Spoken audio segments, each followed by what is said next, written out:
I found a script which allows you to generate subtitles in Davinci Resolve for free.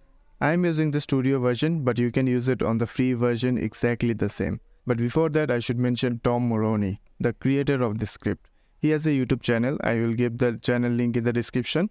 And if you like his work, then also consider buying him a coffee. So now let's get started with the installation process. While installing this, you should keep in mind three major things.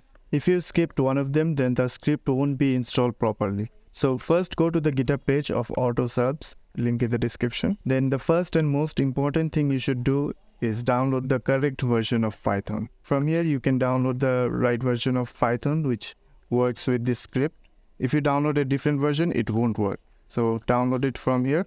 Then after you download it, then install it. And while installing the Python, make sure to tick this box at path.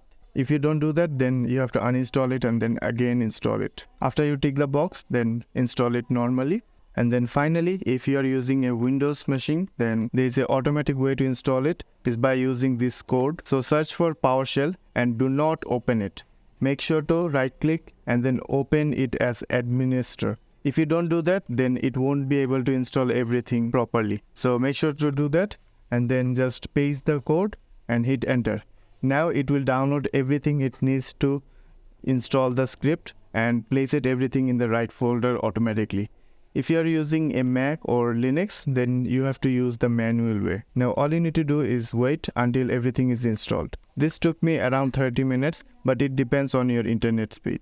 After the installation complete, you will see this message. Then restart Davinci Resolve, go to Workspace, then Scripts, and then you should see this AutoSub script. If you don't see these AutoSub scripts, that means you didn't install the Python correctly. Even if you install the Python correctly and it still doesn't show up, then what you can do is go to the Microsoft Store and install the same version from there. Then it should work. After you see the script, then just click on it and it will take few seconds to open the pop-up menu. If it doesn't show up after 10 or 20 seconds, that means you didn't install all the packages correctly. So make sure to install everything again. So I hope you install the script properly. Now let's see how to use it. First take a text and customize as you like.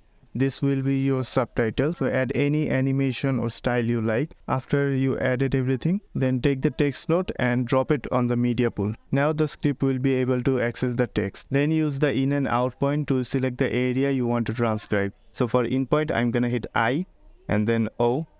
It will mark this area.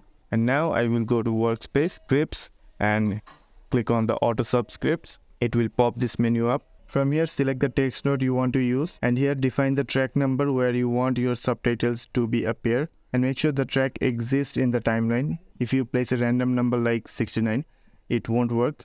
So make sure that the track exists in the timeline. So I'm gonna add 3. Then click on Create Subtitles. And then what you can do, go to Workspace, then Console. And you can see the progress from here.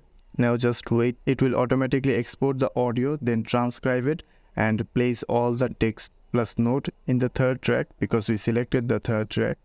And I would say it does a really good job. Hi there, I'm Sam Tucker, and I'm one of the few people on the planet who have tried both iOS and Android.